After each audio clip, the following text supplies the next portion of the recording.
Review body of the 11th of February 2015. I can confirm that this meeting has been properly called and is quorate. Can I please ask members to appoint a chairman for the meeting? Who's David McKee? Signed.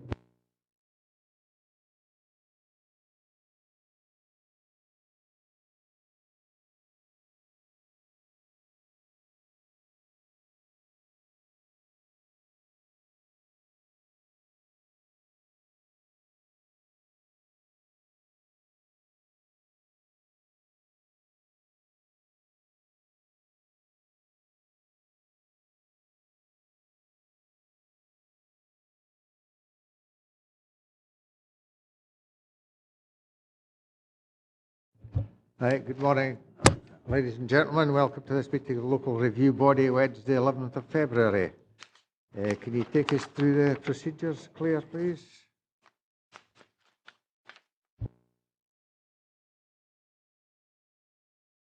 First of all, we've got Sederunt confirmed that there's all 5 members present, no apologies, and then we've got declarations of interest. Any declarations of interest, Councillor? Yes, Chairman, I do have an interest in the last item on the agenda. The applicant is known to me as living in the village. Okay, just to confirm, do you intend to leave the meeting? Oh, I certainly intend to leave the meeting, yes. Thank you.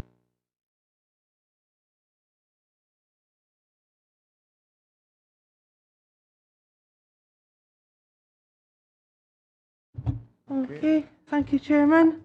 I can confirm we have 4 notices of review for consideration at this meeting. The first being item 4, land 250 metres south of Newbigging Farm, Lockerbie, refusal of planning permission for erection of single-storey dwelling house, installation of septic tank and soakaway, and formation of access road, 14P40324.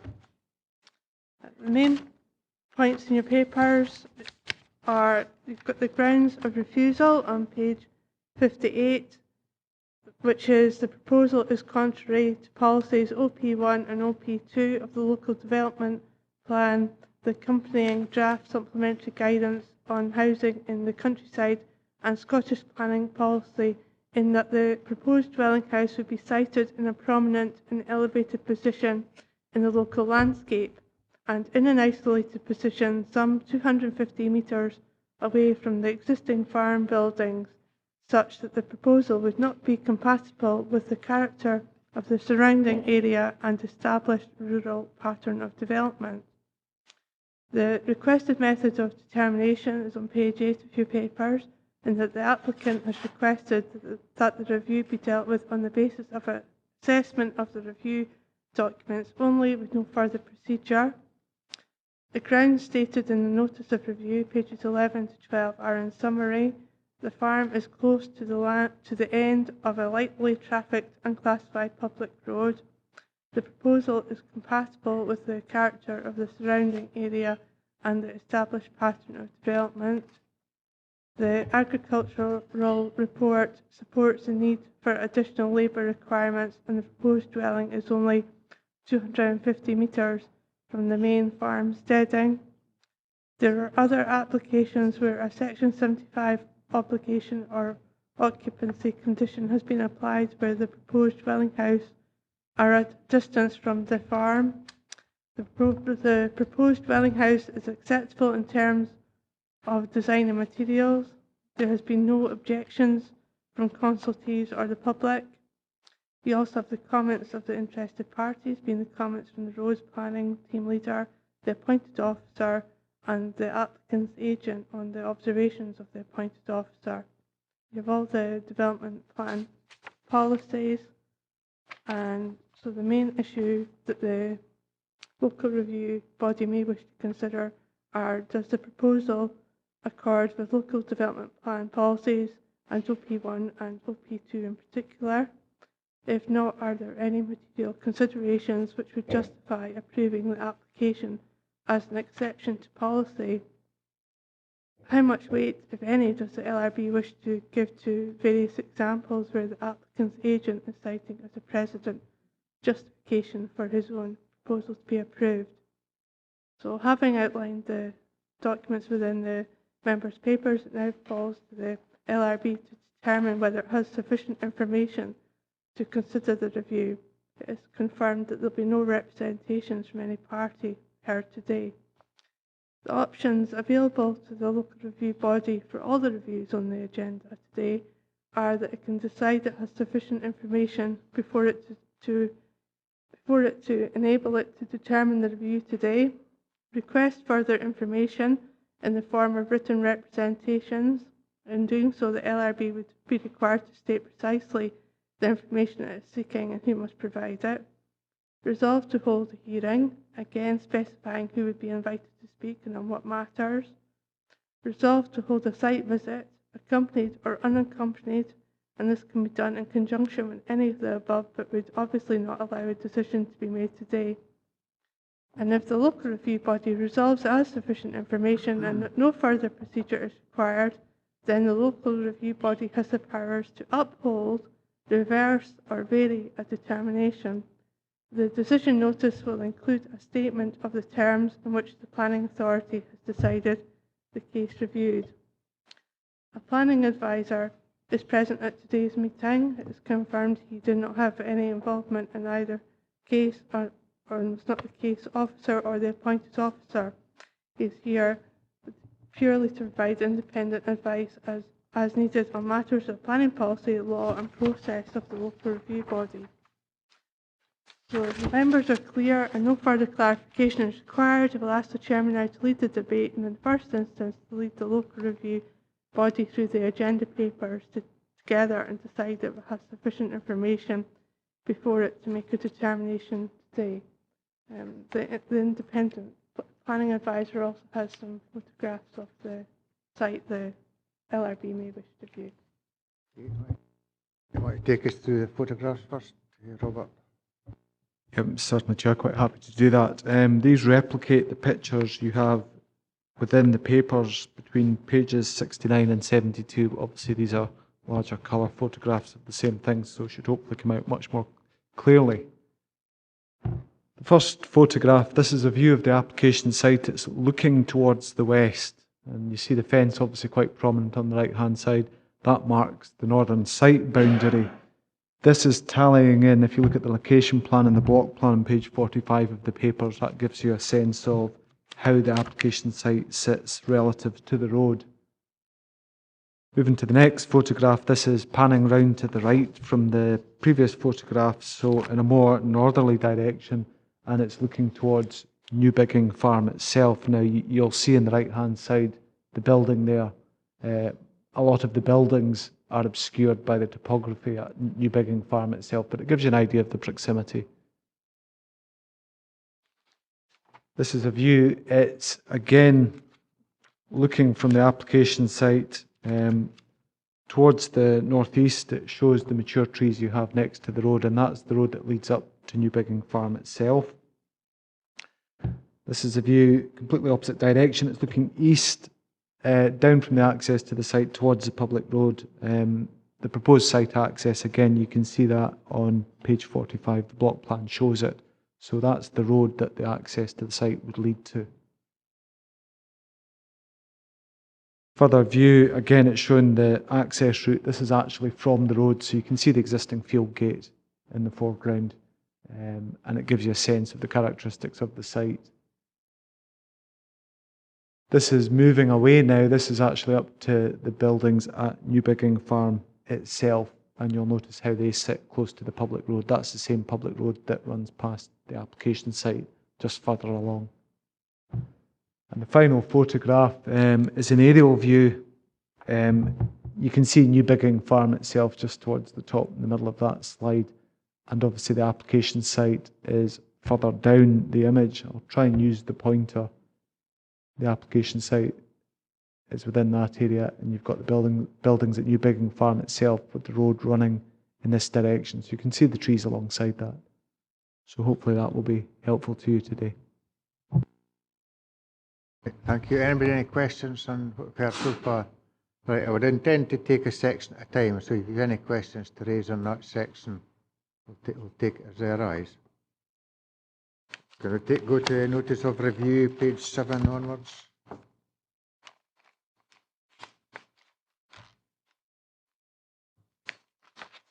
Report on handling, page 15 onwards.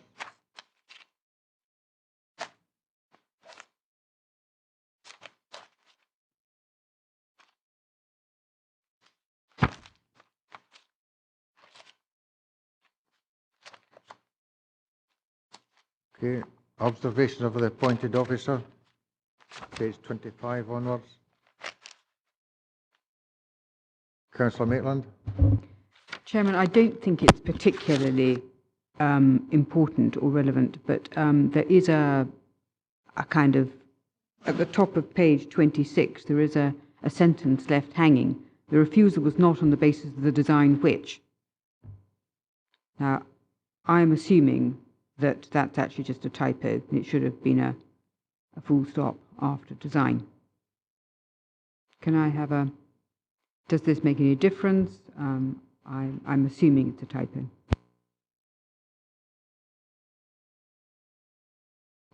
Thank you, Chair. My reading of it is, having considered the report and handling prepared by the officer, 4.11 of the officer's report and handling, it makes it clear that the design and finishes are considered acceptable.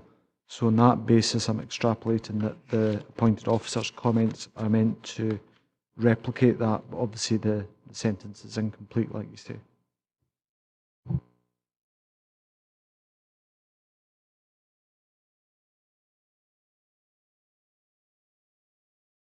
Comments of the applicant's agent, page 29 onwards.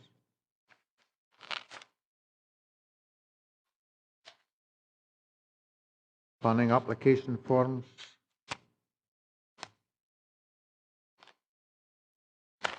Page 33.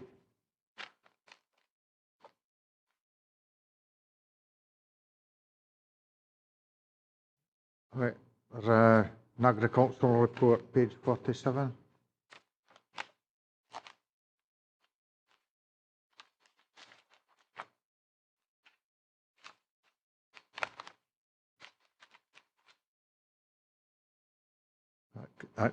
Pages 52 and 53 as maps of the area, proposed layouts. Okay. Decision letter from the Dumfries and Galloway Council, page 57.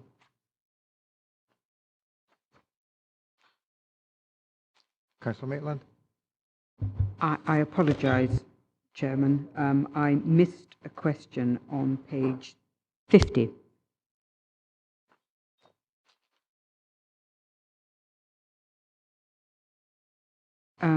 Can I just ask about the statement in section 7 there, which is, as stated above, farm buildings within the landholding are fully utilised by the agricultural business. To what extent, in terms of our decision-making and policy-making, do we take that statement at face value? Is that something that we should deal with, or is it simply a statement? I would assume it's just a statement saying that there's no building that's not in use that could be adapted for a house. I think that's the bit what's behind that. But Robert, would you like to comment on that? Quite happy to advise, Chair. In terms of the Council's present LDP, if you look at the case officer's report on handling at page 17, it considers the principle of development at 4.2, and it explains under policy H3, which is the LDP housing in the countryside policy, the Council will support housing proposals in the countryside where the proposal meets one or more of the following criteria. Now, I'm not going to go through them all, but it does say is essential for the needs of agriculture or other businesses requiring a rural location that cannot be met in a nearby settlement. There's further consideration in the officer's report of essential need in terms of what's been submitted as well. and the supplementary guidance that's associated with that policy does make it clear that there should be consideration given to existing buildings. Having said that, and having looked at the report, it's clear that that's been looked at, something that's been looked at by the case officer, and it's not the principle of the development that the application has been refused on the basis of. It's simply the compliance with policies OP1 and OP2. So essentially, I think that there's no dispute on that point. You know, the principle of the dwelling house on the farm unit, a new build dwelling house rather than conversion of existing buildings. So the way I'm reading all the information is that that point is not in dispute, and it's been accepted that a new house is acceptable in principle somewhere on the farm unit.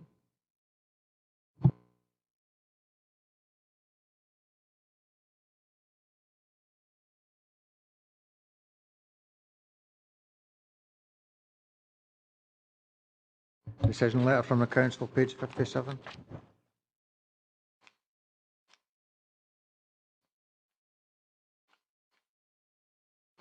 Any extracts from the local development plan, 63 onwards?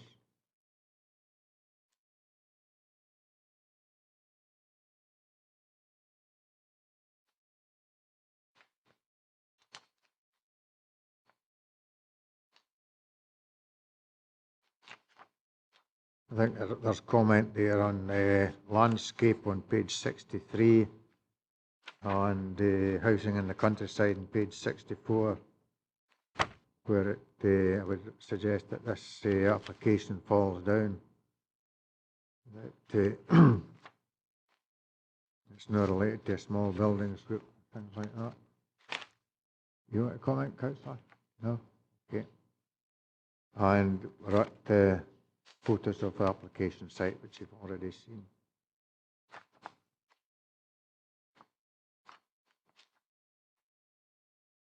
Okay.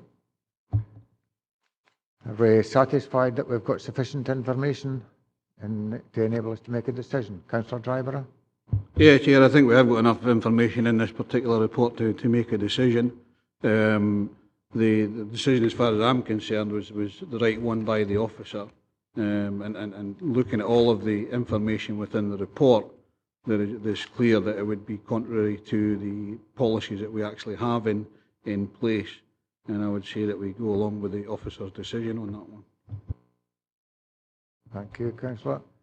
Anyone otherwise minded? Councillor Maitland? Councillor Martin, okay? Councillor Ferguson? Okay. That's the decision of the committee, that we uphold the decision of the officer. Thank you, Claire. Okay, just to confirm, the local review body have upheld the decision of the appointed officer for the same reasons as stated within the report. Okay.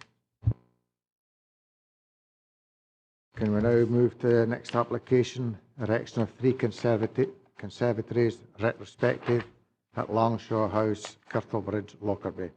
Planning reference number 14/B/4/0114. Claire, you want to take us through procedures for this one, please? Okay, thank you, Chairman.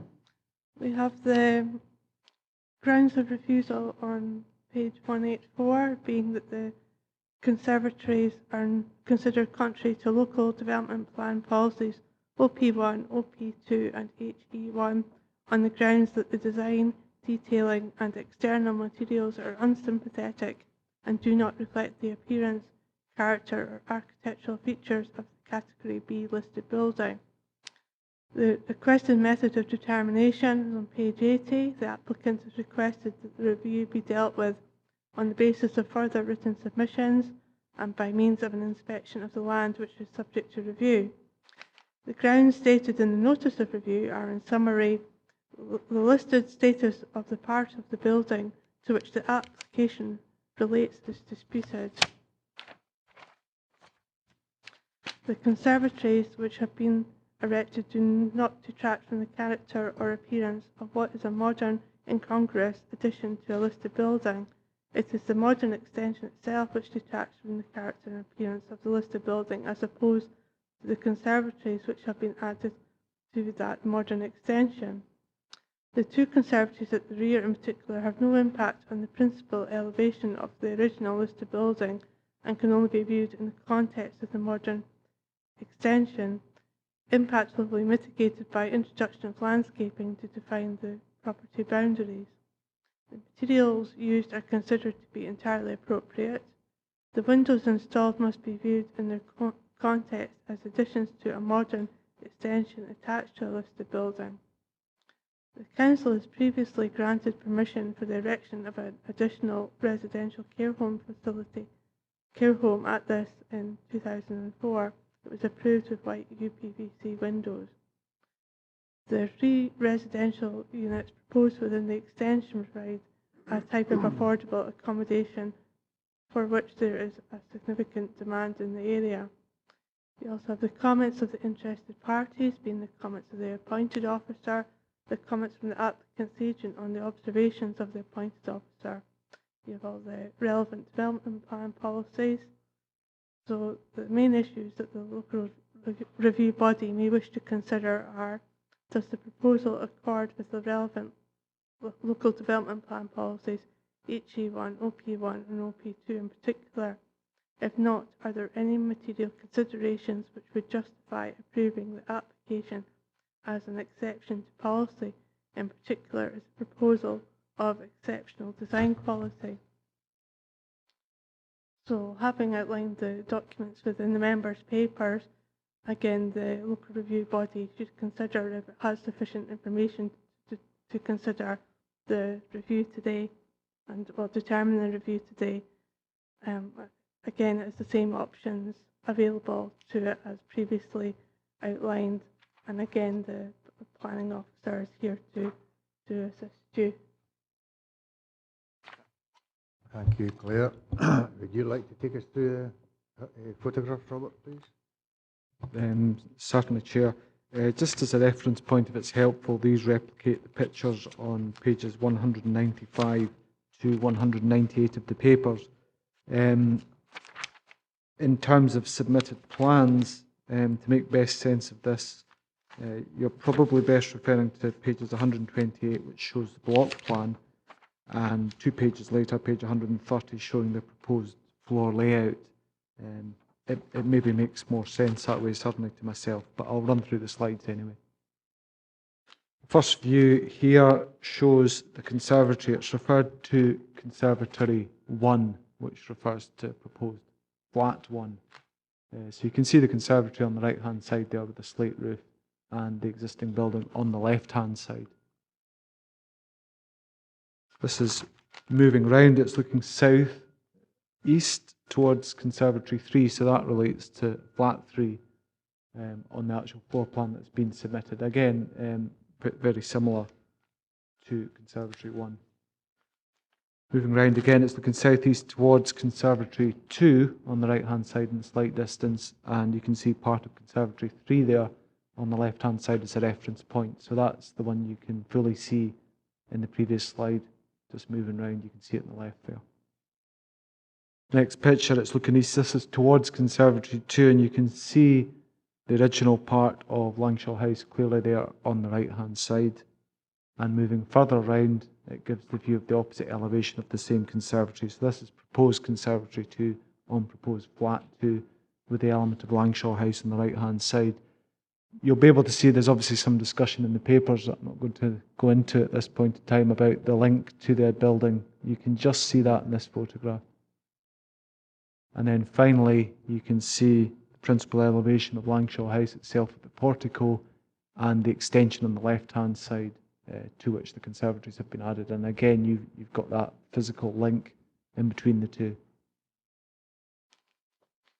Thank you. Just going back to the photographs of the conservatories, are they actually conservatories or are they actually sunrooms? Because as far as I'm aware, conservatories have either glass tops or uPVC top type things. So.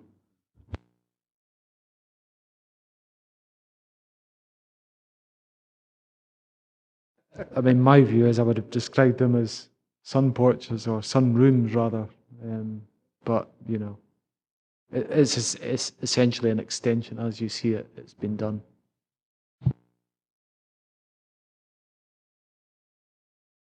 Okay, any more questions before we start? No?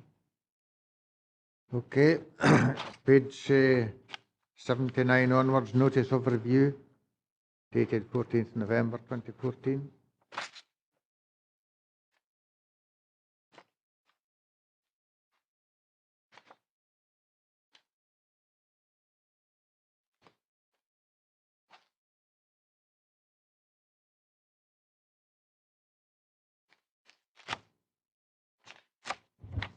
Chairman, I do have a Certainly, question. Is that all right, please? On page 86, have you got to that point? Is that all right? 86? I suppose what I'm asking about is the issue of the listed status of the buildings, and because much is made in the application and the appeal about the fact that, in fact, it could be argued that these are two buildings. You know, that the suggestion is the listed status is disputed.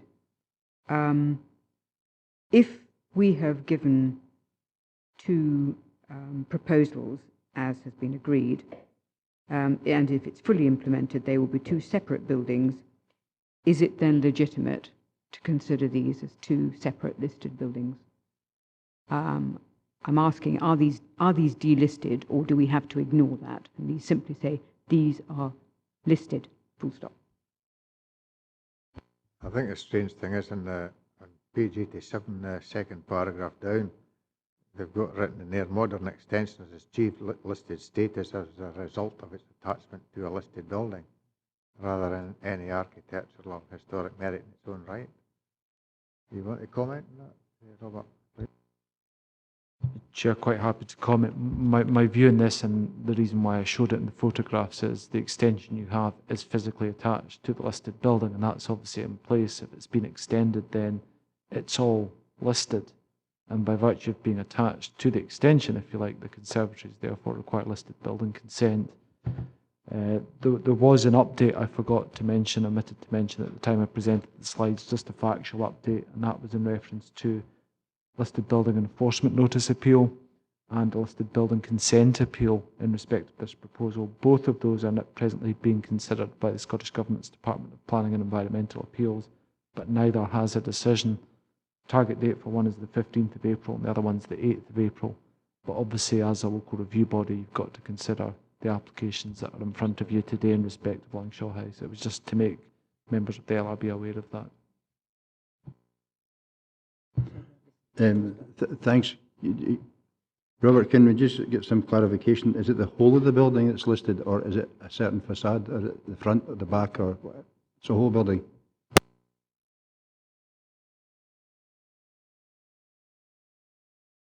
Okay, can we move to Appendix 1, page 101 onwards? Chairman, I'm sorry to come back. Yes, the other issue that is relied upon quite heavily is the suggestion that at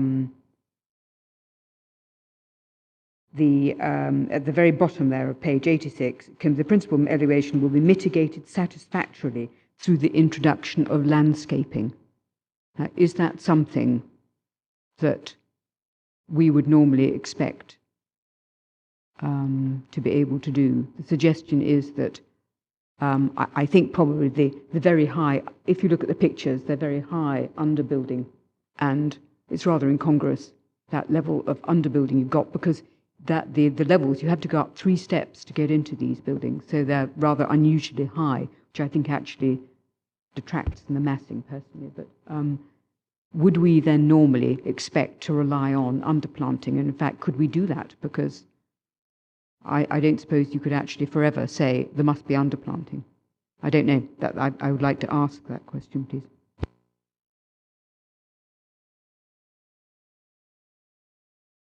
It's obviously within the gift of the LRB. I can't guide you in a particular direction. I can give you advice, but it would remain open to you. If you wanted to put a condition on worded appropriately, you could introduce landscaping there, whether or not it would mitigate any impact you saw on the original part of the building. It's a matter for the the LRB to decide today.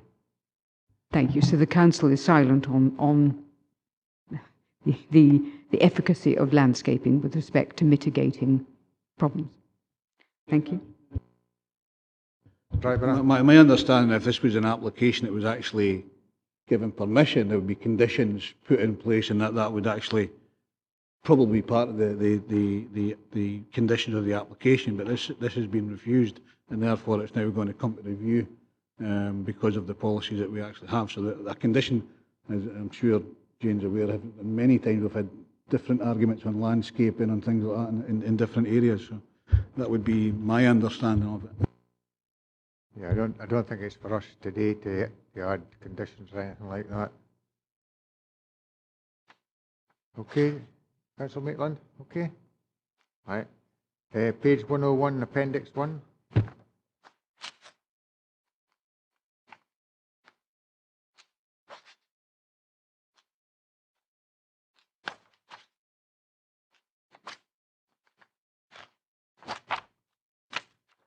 Appendix 2, page 119.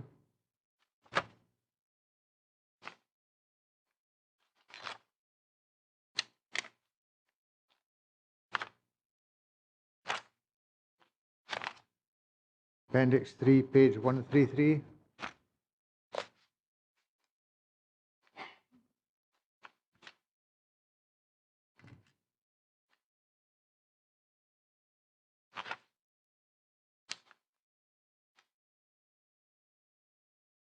You okay, Jane? There is a point at some point, and I haven't absolutely got it down where it is, but page 131. Page 131.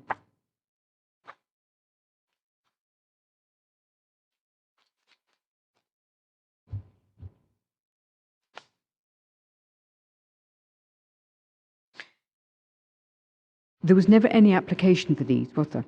There was never any application at all for these conservatories. Never. So what? I mean, I'm just interested in the fact that the proposals that are placed in front of us here as to something to look at are actually not even those about what was built. They're not the same. It's what I mentioned earlier on. When you actually look at these plans, they've actually got a glass or a uPVC roof, and the issue that I mentioned earlier on was, if you look at the roof in the picture, they are slated roofs.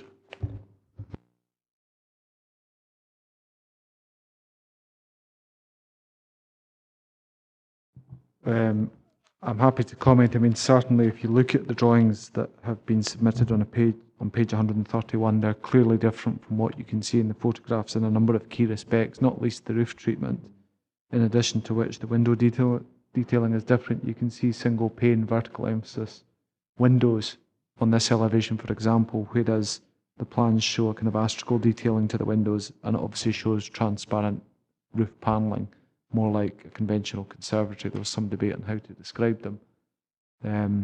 Whereas what you can see is what's actually been implemented, if you like, retrospectively.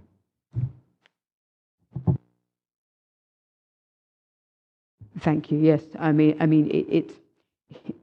it just goes to show that I mean, the detailing is completely different. So I'm not absolutely certain why we've been given these in the first instance.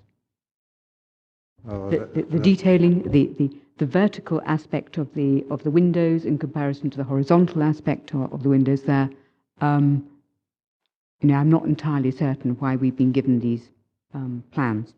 If I'd been given the plans like this without actually seeing what in fact has been built through the photographs, I might feel marginally differently. But thank you; those are extremely helpful. I would think that these are the plans that's been submitted by the agent. And it's up to the officers to put them all in, what they've been supplied with. Is that the case? Okay. Right. Any more on that item, that section? Sorry. Appendix 3, page 133.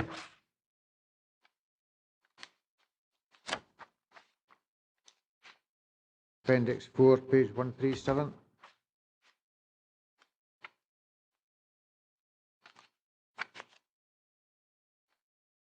Appendix 5, page 141.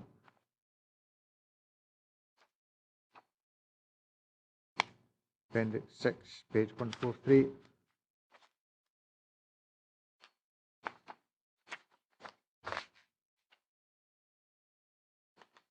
Section 2, report on handling, page 147.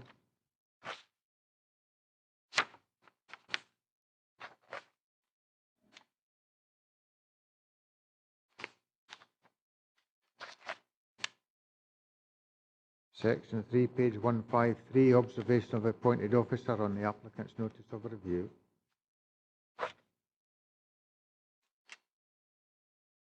Councillor Martin. It's just back at 149, just missed it there. It says, include a straight roof and cream render. Because the drawings, they weren't, wasn't no cream colour there, were there?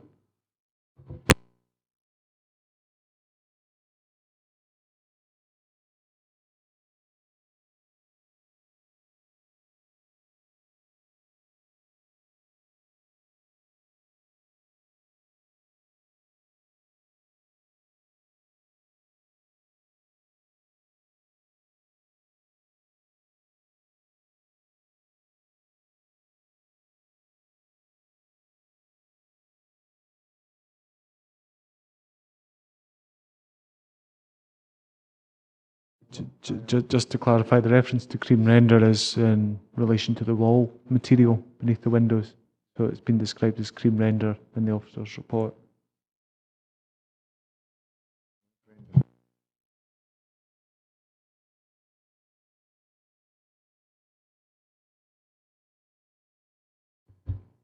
Section 3, observation of appointed officer on the applicant's notice of review. Page 153.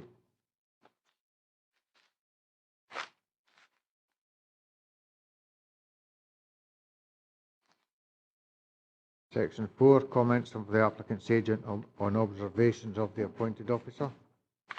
No comments received in relation to that, so that's okay. 5, planning application form dated the 5th of March 2014.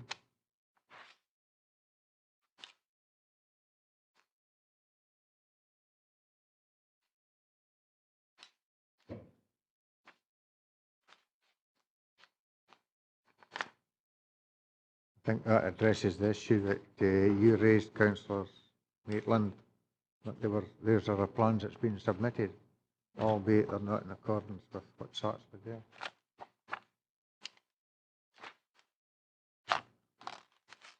Section 6, page 181, decision letter from the Council dated 28th October 2014.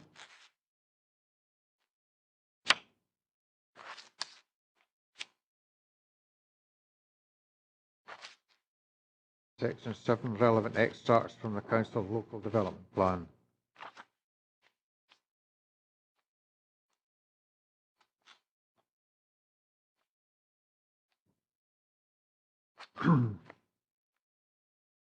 And the photos of the application site that we've been through. Are you content that you've got sufficient information before you to make a decision? Thank you. Yes. Thank you. Anybody any comments? Councillor Dryborough? Again, Chair, there's so many inconsistencies. It's a retrospective planning application. It doesn't abide by our policies and procedures in planning terms, so therefore I uphold the recommendation for the officer that with the report. Councillor Maitland? Thank you. Yes, I think the real issue in particular was conservatory number 2. And if you look at that with respect to the proximity to the elevation of the older building next door to it, I mean, it's bizarre. I'm afraid. I think it's an extraordinary conjunction of inappropriate design and detailing and materials, and I have absolutely no hesitation in supporting my fellow members and saying that this should be dismissed. Thank you. Anyone otherwise minded? Councillor Ferguson, you want to comment? Just, I mean, there's absolutely no sympathy for in the whole design and the way they've done it with the main listed building. It just totally out of character, and I agree with my fellow councillors. Councillor Martin? Just got to agree with that. I think it's completely out of character with the rest of the building, like, as I say, it just doesn't fit in. there whatsoever. Thank you very much. Claire, you want to read the decision? Thank you, Chairman. I can confirm that the local review body are upholding the decision of the appointed officer and refusing the application for the same grounds as in the paper. Right, thank you. We will now move to notice of review, a replacement of 16 timber sash and case windows with white uPVC sash and case windows. Formation of 4 additional window openings and alteration of 1 doorway to form window opening. Retrospective at Langshaw House, Kirtlebridge, Lockerbie. Planning reference number 14/B/4/0305. Want to take us through the process, Claire, please? Thank you, Chairman. We have the grounds of refusal on page 330 of your papers. The windows are contrary to Dumfries and Galloway Local Development Plan policies OP1, OP2 and HE1 on the grounds that the use of modern uPVC materials are unsympathetic and damaging to the historic character and appearance of Category B listed buildings and do not contribute to its listing. The requested method of determination on page 206, the applicant has requested that the review be dealt with on the basis of further written submission and by means of an inspection of the land which is subject to the review. The grounds stated in the notice of review are, in summary, the listed status of the part of the building to which the application relates is disputed. The white uPVC windows which have been installed in the property are the subject of the application did not replace timber sash and case windows but brown coloured uPVC windows. The Council has previously granted permission for the erection of an additional residential care home facility at this in 2004. It was approved with white uPVC windows. The windows which have been installed do not detract from the character or appearance of what is in effect a modern and congruous addition to a listed building. Whilst they may be constructed from uPVC, they are a sash and case style with proportions to which are very similar to what would have existed if constructed from timber. The 3 residential units proposed within the extension provide the type of affordable accommodation for which there is a very significant demand in the area. We also have the comments of interested parties, being the comments of the appointed officer, from the applicant's agent on the observations of the appointed officer, all the relevant development plan policies. So the main issue for the local review body that we may want to consider are, does the proposal accord with the relevant local development plan policies, HA1, OP1 and OP2 in particular, and if not, are there any material considerations which would justify approving the application as an exception to policy? In particular, is a proposal of an exceptional design policy. So again, having outlined the documents within the members' papers, it now falls to the LRB to determine whether it has sufficient information to consider the review. It is confirmed again that there will be no representations heard today. The local review body has the same options as outlined after the first item, and again, the independent planning officer is here to assist. Any questions on that? No. Can you show the photographs, please, Robert? Yeah, and apologies if anyone gets a sense of deja vu here, because a lot of these pictures are the same as what you've seen. This review is obviously in relation to the windows, the 16 white uPVC windows. And here you can see 3 on the gable end of this property. Again, moving around, you can see more of the same windows on the left-hand side, the 5 on the left, and then you've got the 1 on the right in the gable, just before the conservatory sunroom. This is a closer view of the windows, so it gives you an idea of their proportion and their external appearance, and obviously in a white uPVC material. Moving further around, you can see the window on the left-hand side as one of the windows in question. Obviously, those on the original part of the listed building, Langshaw House itself, on the right-hand side, are not in white uPVC, and that shows the kind of juxtaposition between the windows that have been installed on the left-hand side on the gable and leading to that link corridor, and the original building on the right-hand side, rather. And that's just showing again Langshaw House, the original part itself. Okay, thank you very much. Can now move to notice of review, page 201.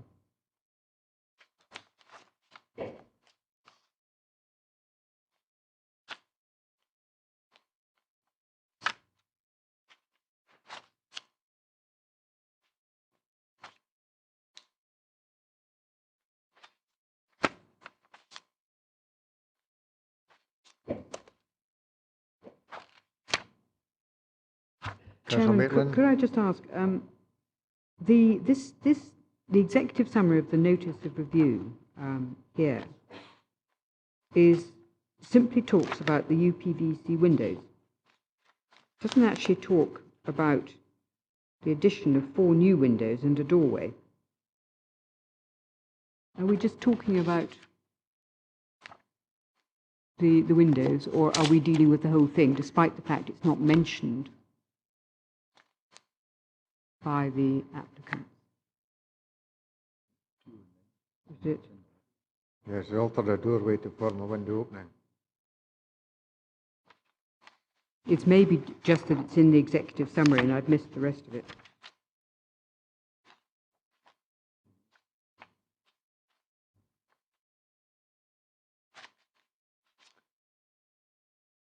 Thank you, Chairman.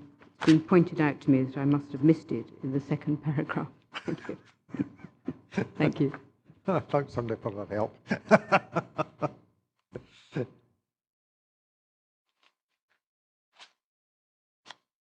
Okay, can we move to Appendix 1, page 227?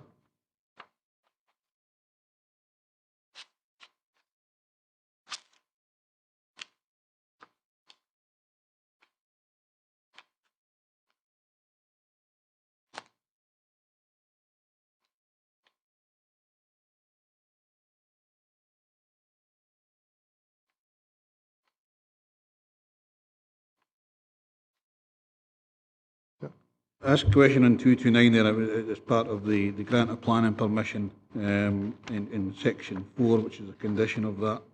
That it says that notwithstanding the details shown in the approved drawings, no permission is hereby granted for the external finishes for the proposed development, and no development with respect to planning permission shall take place unless details of the precise external finish proposed have been submitted to and approved in right by planning authority.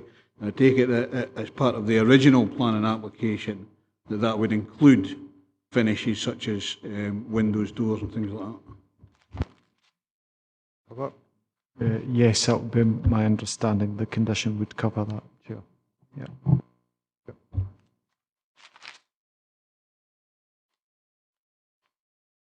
Yes, there's also a grant of listed building consent, page 232 and 233. And there's a condition 2 there that doesn't have been adhered to. Must give us concerns as well.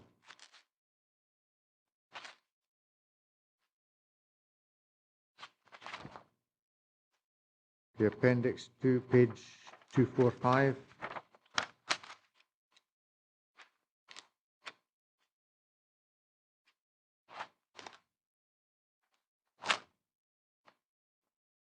Sorry, Chairman, where have you Councillor got to? Maitland? Yes,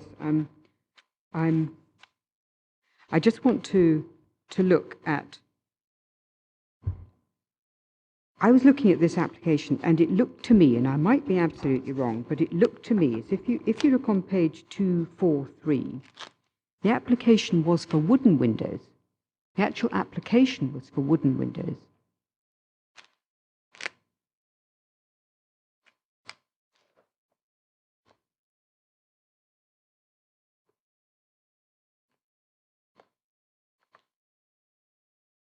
And so we thought we were granting permission for wooden windows.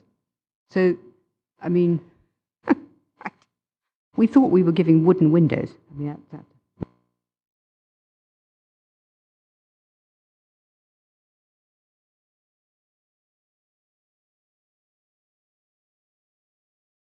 Councillor Track, you want to comment, Councillor? Oh, sorry. Yeah, it shows four 4 panes of glass in the window. That's not been adhered to either.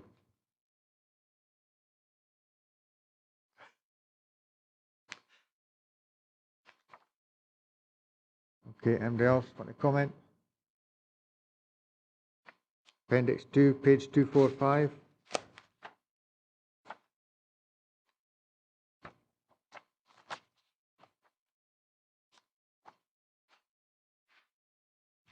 You've got a window on page 263 that's no adhering to what's on the plans either.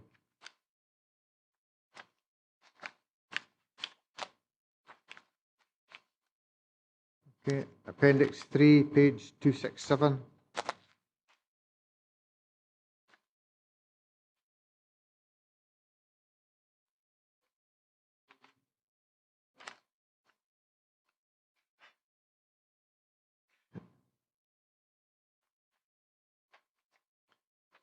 Appendix 4, page 271.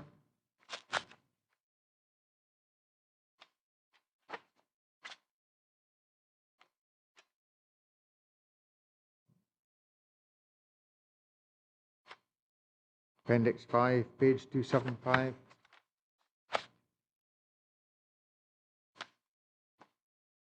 Appendix 6, page 277.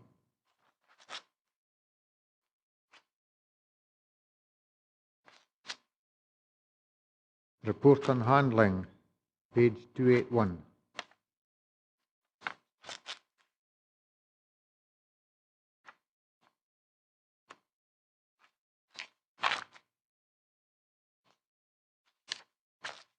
Observation of the appointed officer on the applicant's notice of review, page 287.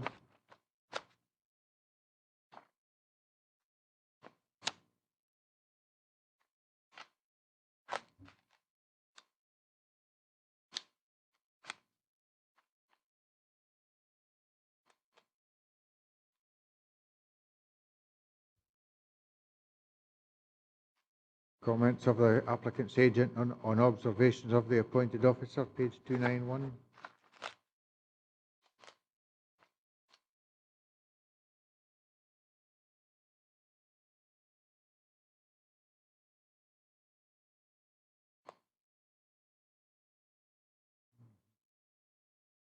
You said right there.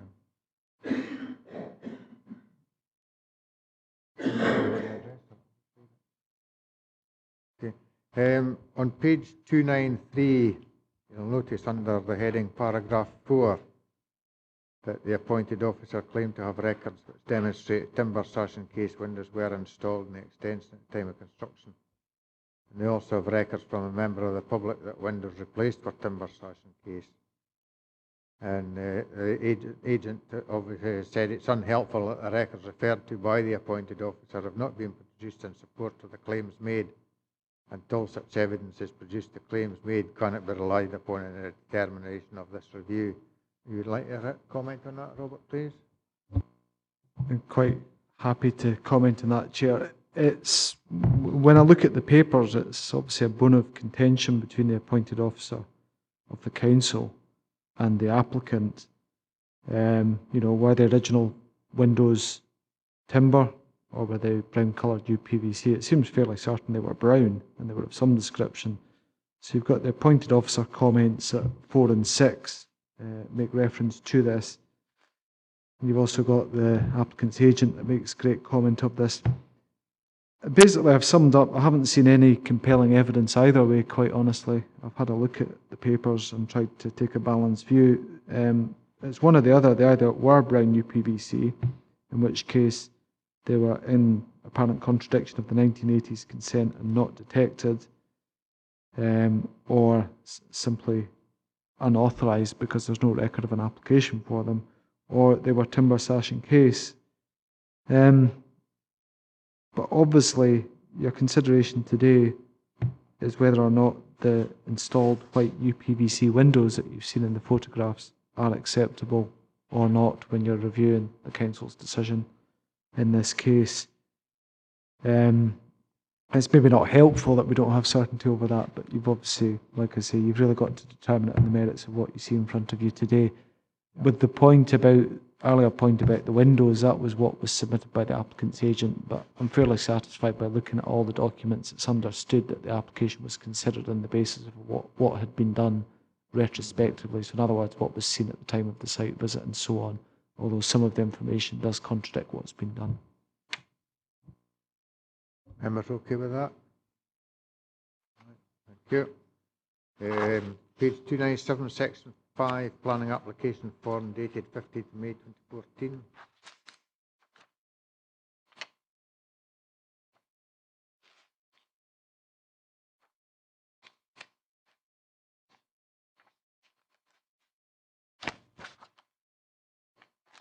Again, there's photographs at the back of that section showing the windows, which are single, double pane.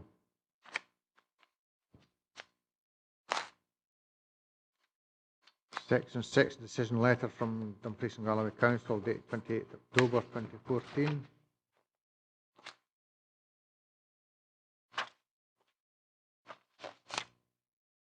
Section 7, relevant extracts from Dumfries and Galloway Council Local Development Plan.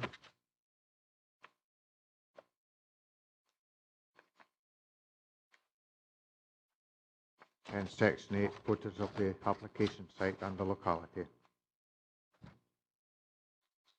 First question we've got to address, have we got sufficient information to make a decision today?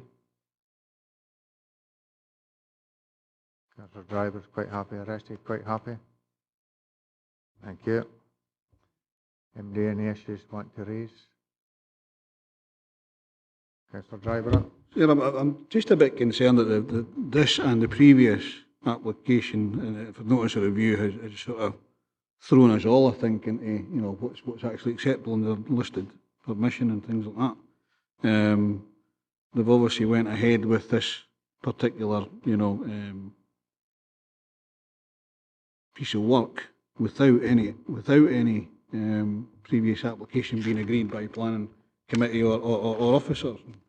This really is it sort of doesn't help any sort of review body or the planning application committee when people do things without actually applying to the planning officers and talking to these planning officers and getting the advice of the planning officers. I've got real concerns that if these are two retrospective applications, and as Robert said, it's going forward to, as it Scottish Government is going forward to, without coming through the due process. If we were to agree these going forward, then really that would be open door for everybody to come in and put respective plans. And I'm just a bit concerned that this is happening more and more in Dumfries and Galloway. We have in the past seen several other ones which is, we've agreed that we should refuse. I'm more than happy to see I'll go along with the officer in this particular one, because people need to follow those processes. And if they're not following those processes, they either need to change the agents who are not following the process, or they need to start talking to planning officers. So I'll go with the recommendation. I certainly agree with your comments there. It's a bit over the top when you get as many retrospective applications in. I think they're very much pushing their luck. And if it falls as a cost to them, well, it's up to them who they sue to try and get their money back. And their agent would be the first, I would have thought. But anyway, Councillor Maitland? I am concurring with elected members. I think also the fact that the conditions on the grant of listed building consent required that details of the precise external finishes proposed should be presented to the officers. I mean, it couldn't be clearer. And I agree with current elected members. I think that people who try this sort of nonsense on, which is going against what the whole public have agreed through the LDP, through the local development plan, is basically cocking a snook at what the public think. And I think it's really important that we send this clear message that this is absolutely unacceptable. So I'm entirely in agreement with my fellow elected members that this one should be dismissed. Thank you. Councillor Ferguson? Thanks, Chair. It's actually quite sad. This had the potential, has the potential been a tremendous development here in keeping, restoring a listed building, and if having been sympathetic and gone through proper process. I think the message has to go out very clearly that you have to go through the proper process, and if you do so, then you'll get a sympathetic hearing. If you don't follow proper process, then so be it.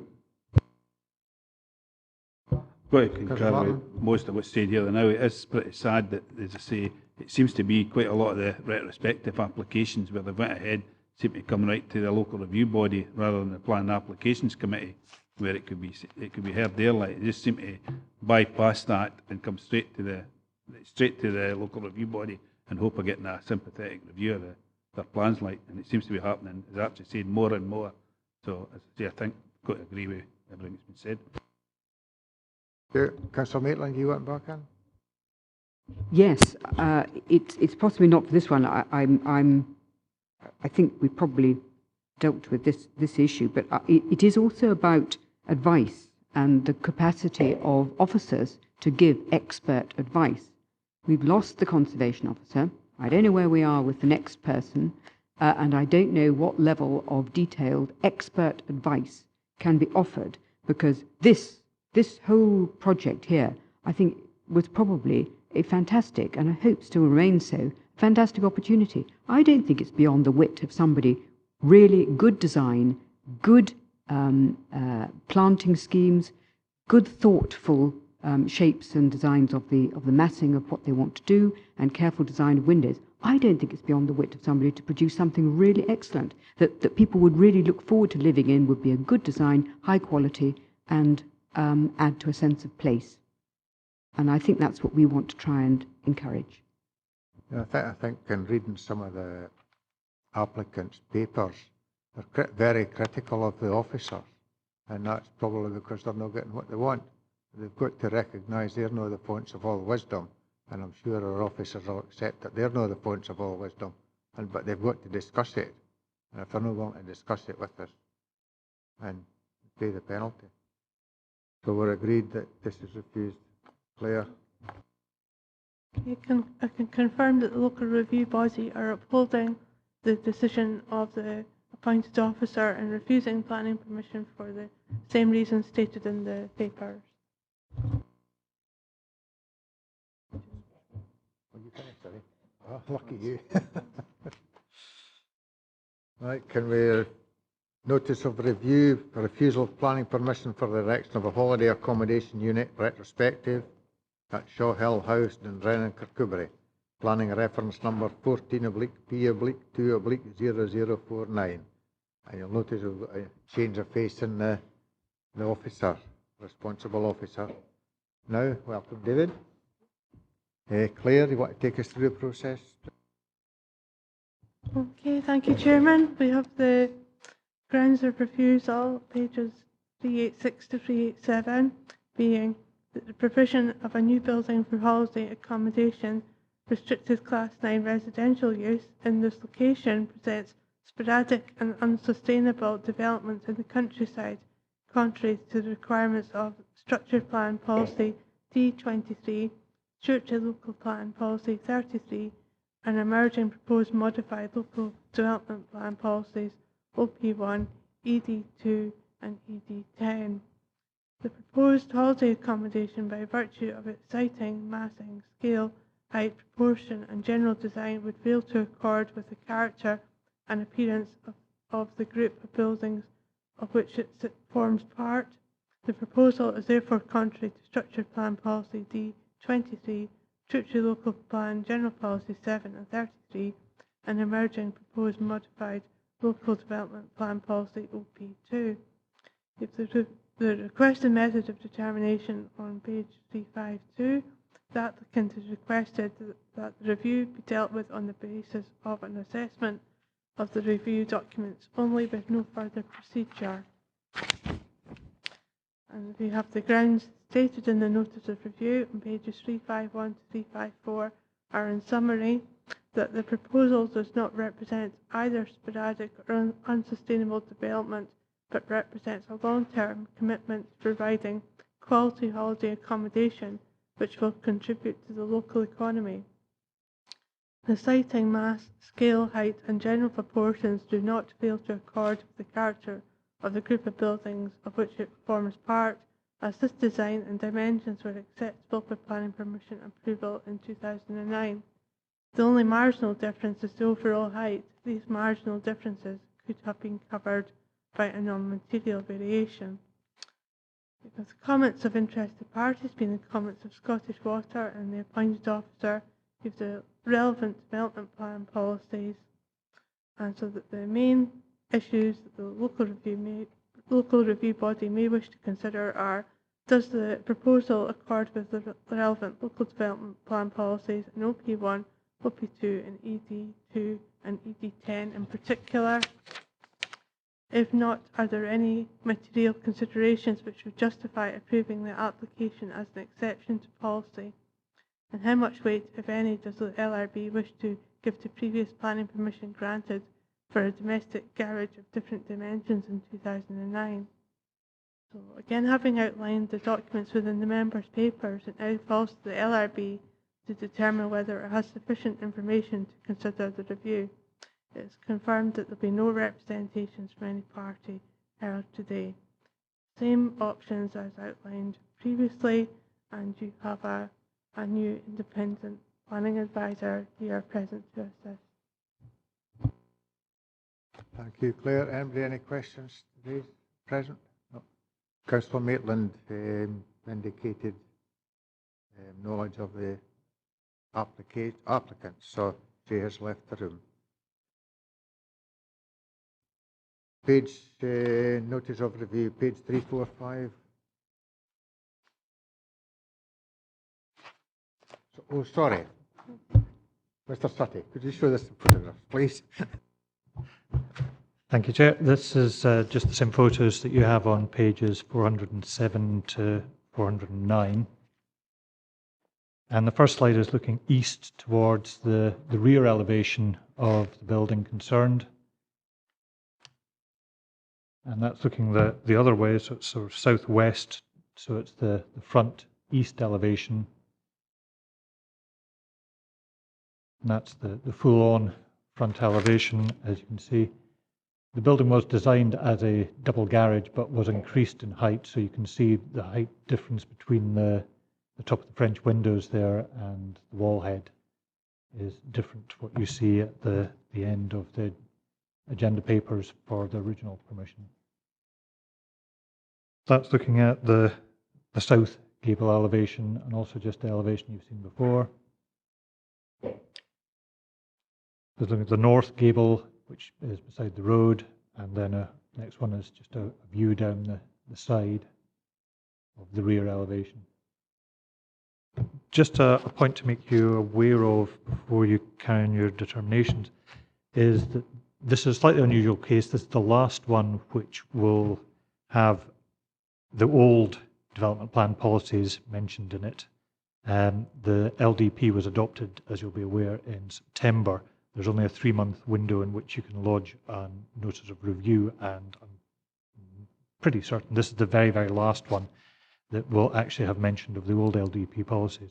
The implication of that is that even if you're minded as a panel to agree to the original decision, you wouldn't be able to actually uphold the original decision. You would have to vary it because you're considering it under the LDP policies. So, for example, the reasons that you've been given on page 386 and 7 of the decision notice, they are now superseded. But we'll come to that bit when, if it comes to it. It's just to make you aware of the fact that there has been a change in circumstance and you're considering it under the LDP policies, not the policies under which it was actually refused.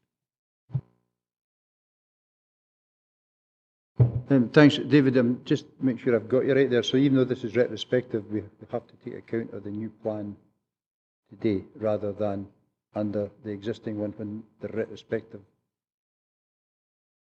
Yes, you know what I mean. Yes, I think that's correct. I mean, basically, whenever a review body or a reporter is considering an application has been refused, they have to consider under the plan that exists at that time.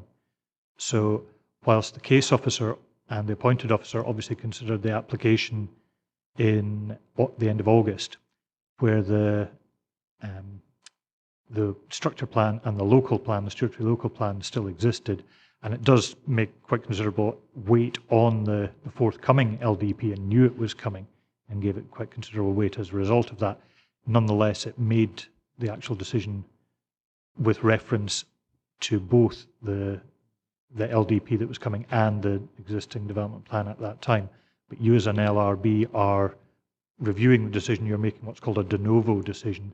So in other words, you're making it afresh today, and therefore all you'll be looking at is the current LDP. You can't look at the old development plan that was in place at the time the original decision was made.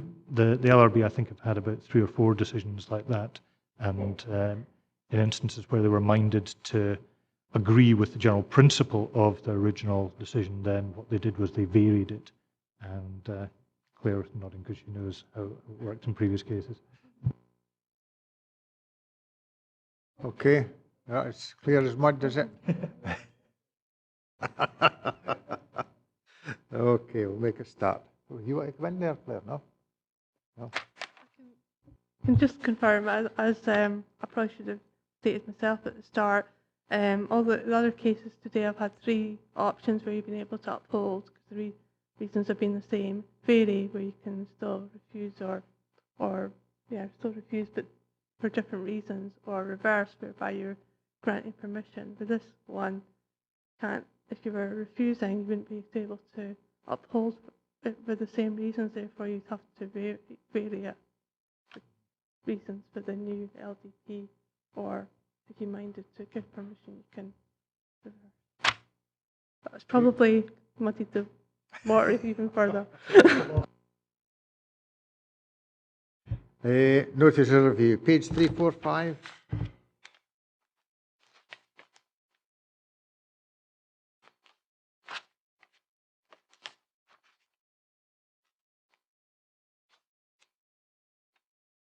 Two, report on handling, page 355.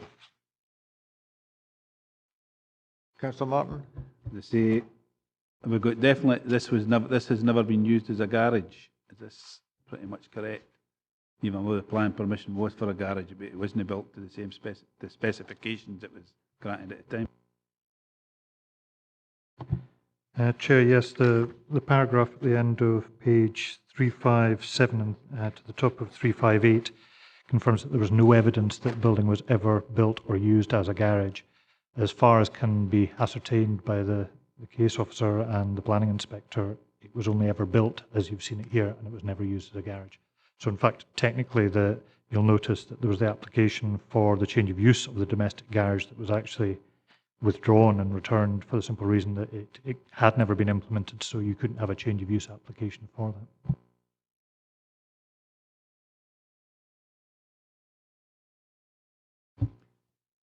Okay.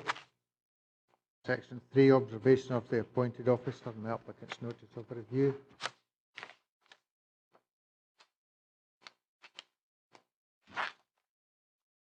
Section 4, planning application form dated 24th February 2014, page 371.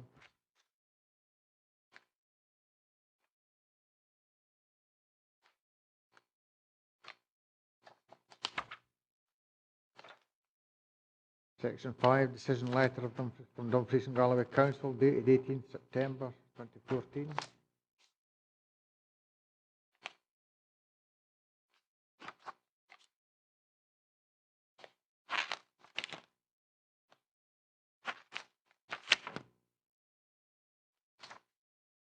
Section 6, relevant extracts from the Dumfries and Galloway Structure Plan, former Stewart Local Plan, Dumfries and Galloway Council Local Development Plan, and copy of Supplementary Design Guidance Number 2, Design Guidance for the Built Environment.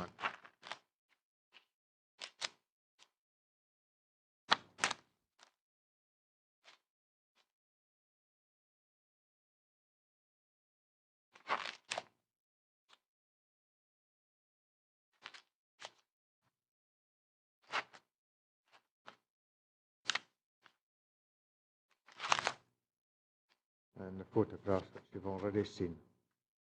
Do you consider that you've got sufficient information in front of you to be able to make a decision? Okay, anybody want to make any comments? Councillor Driver? Yes, but it's pretty clear that the original planning permission hasn't been taken into consideration on this one. And it's clear to me anyway that there's obviously been a move to get this as a accommodation more than anything else. Looking at the overall report and that, I've got to agree with the officer's recommendations on this one. Thank you. It's unfortunately it's one of these applications that sometimes you get when you can see that it's not what they're applying for, not necessarily what they want. There's going to be further applications.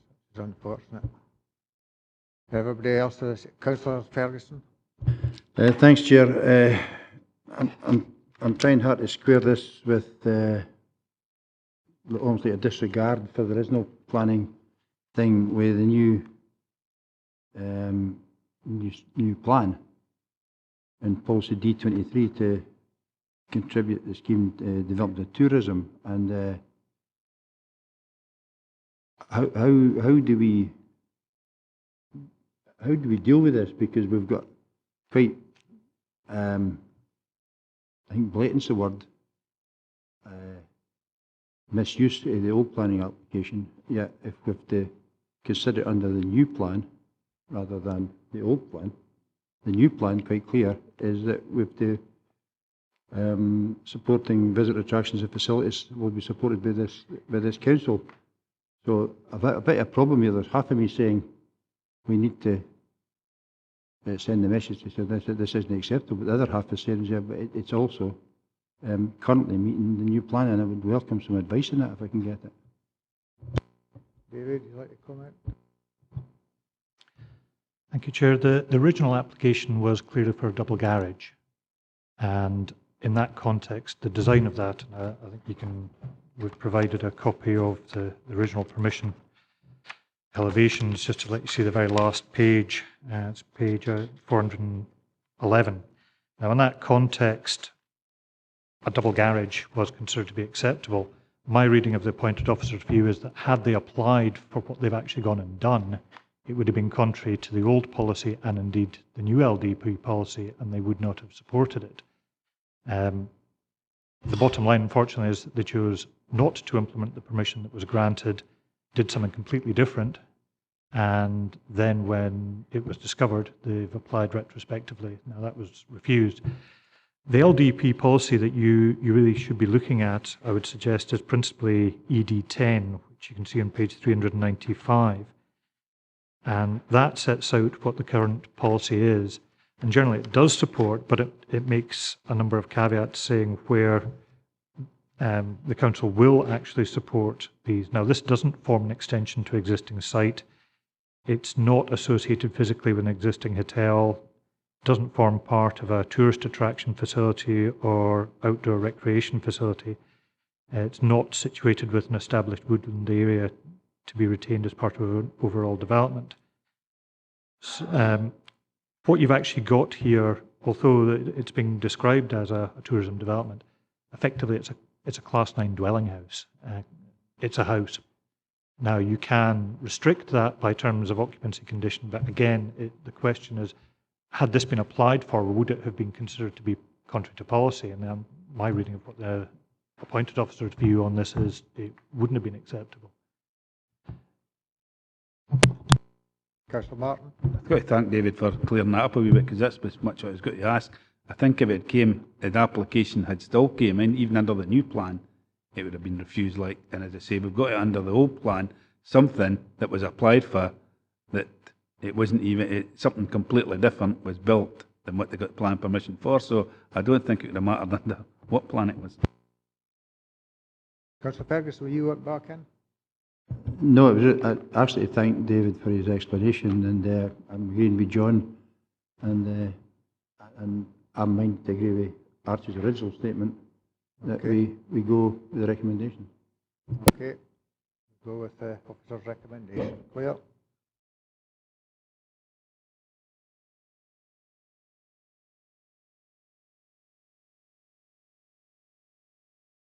Sorry, Chair, could I just be clear? I mean, obviously, it's not a recommendation, and as far as the appointed officer had made a decision. So what you would actually be doing is you're varying the original decision. If you're doing that, I would suggest that what you probably ought to do is just really taking what you see on page 386.